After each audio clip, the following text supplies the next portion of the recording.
بسم اللہ الرحمن الرحیم. السلام علیکم ورحمۃ اللہ وبرکاتہ. How are you? I hope all are fine. Welcome to اسلامیات class. Today our topic is دعا کی اہمیت و فضیلت. آج ہم اس کی پڑھائی کریں گے. آئیے اسٹارٹ کرتے ہیں. معنی و مفہوم. دعا کے لفظی معنی ہے پکارنا. اصطلاح میں دعا سے مراد اللہ تعالیٰ کو قادر مطلق مانتے ہوئے اس کی بارگاہ میں درخواست پیش کرنا. اللہ تعالیٰ اس کائنات کا خالق و مالک ہے. وہ ہر چیز پر قادر ہے. دنیا کا سارا نظام اسی کے حکم سے چل رہا ہے. تمام مخلوق اس کی محتاج ہے. ہر مشکل میں اللہ تعالیٰ کو ہی پکارنا چاہیے اور اسی سے ہی مدد طلب کرنی چاہیے. بے شک وہ سنتا اور جانتا ہے.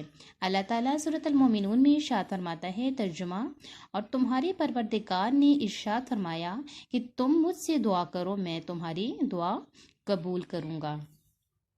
اہمیت: اللہ تعالیٰ کی بارگاہ میں دعا مانگنا اعلیٰ درجے کی عبادت ہے. نبی اکرم صلی اللہ علیہ وسلم نے اسے عبادت کی روح قرار دیا ہے. آپ اس کو انڈرلائن کر لیں. یہ ایز اے آبجیکٹو پارٹ میں بھی آپ کا آ سکتا ہے. جب کوئی بندہ انتہائی عاجزی اور انکساری کے ساتھ اللہ تعالیٰ کی بارگاہ میں اپنی حاجات پیش کرتا ہے تو اس کو حاجت روا اور کارساز سمجھتا ہے تو اللہ تعالیٰ خوش ہوتا ہے، کیونکہ اللہ تعالیٰ اپنے بندوں سے بے حد پیار کرتا ہے. اللہ تعالیٰ سورۃ البقرہ میں ارشاد فرماتا ہے. ترجمہ: اور اے پیغمبر، جب تم سے میرے بندے میرے بارے میں دریافت کریں تو کہہ دو کہ میں تو تمہارے پاس ہوں. جب کوئی پکارنے والا مجھے پکارتا ہے تو میں اس کی دعا قبول کرتا ہوں. نبی اکرم صلی اللہ علیہ وسلم اکثر اللہ تعالیٰ کی بارگاہ میں ہاتھ پھیلا کر دعا مانگا کرتے تھے.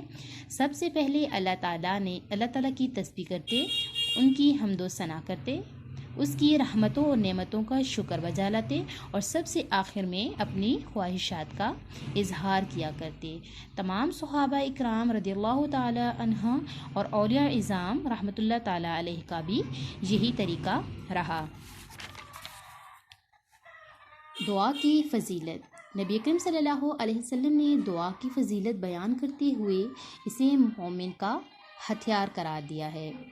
قرآن مجید میں بہت سے انبیاء اکرام علیہ السلام کی دعاؤں کا ذکر ہے، جن میں حضرت آدم علیہ السلام، حضرت نوح علیہ السلام، حضرت ابراہیم علیہ السلام، حضرت موسیٰ علیہ السلام، حضرت یونس علیہ السلام کی دعائیں خاص طور پر قابل ذکر ہیں.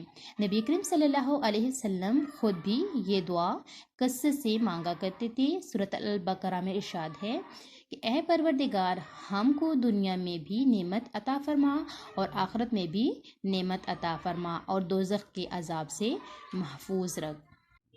کوئی دعا اللہ تعالیٰ کے کسی حکمت کے تحت درجہ قبولیت حاصل نہ کرے تو اللہ تعالیٰ قیامت کے روز اس دعا کا بہترین بدلہ عطا فرمائے گا. اللہ تعالیٰ سے دعا نہ مانگنا تکبر کے مترادف ہے. تکبر شیطانی صفت ہے جسے اللہ تعالیٰ ناپسند کرتا ہے.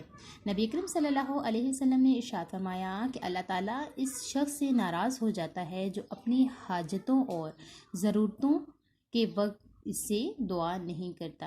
اللہ تعالیٰ کے مقبول بندے اور پیغمبر دکھ، تکلیف، مصیبت اور آزمائش کے وقت اپنے رب کے حضور اپنی حاجات پیش کیا کرتے، اس کی نعمتوں کا شکر بجا لاتے، مشکل حالات میں اس کی رضا پر صبر کرتے اور آخرت میں کامیابی کے لیے دعائیں مانگتے رہے.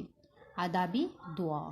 اللہ تعالیٰ کی بارگاہ میں دعا مانگنے کے کچھ آداب درج ذیل ہیں. نمبر 1، بہتر ہے کہ دعا باوضو ہو کر مانگی جائے. نمبر 2، دعا قبلہ رخ ہو کر مانگی جائے. نمبر 3، دعا کے وقت ہتھیلیوں کا رخ چہرے کی جانب ہو اور دعا کے بعد چہرے پر ہاتھ پھیر لیے جائیں.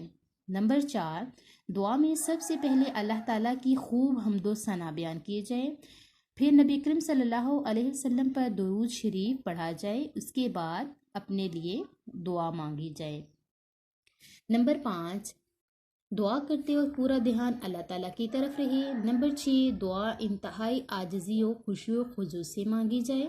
نمبر 7، دعا میں پختہ یقین رکھا جائے کہ اللہ تعالیٰ دعا کو ضرور قبول کرے گا. نمبر 8، اگر دعا قبول نہ ہو تو بے صبری کا مظاہرہ نہ کیا جائے بلکہ بار بار دعا کی جائے.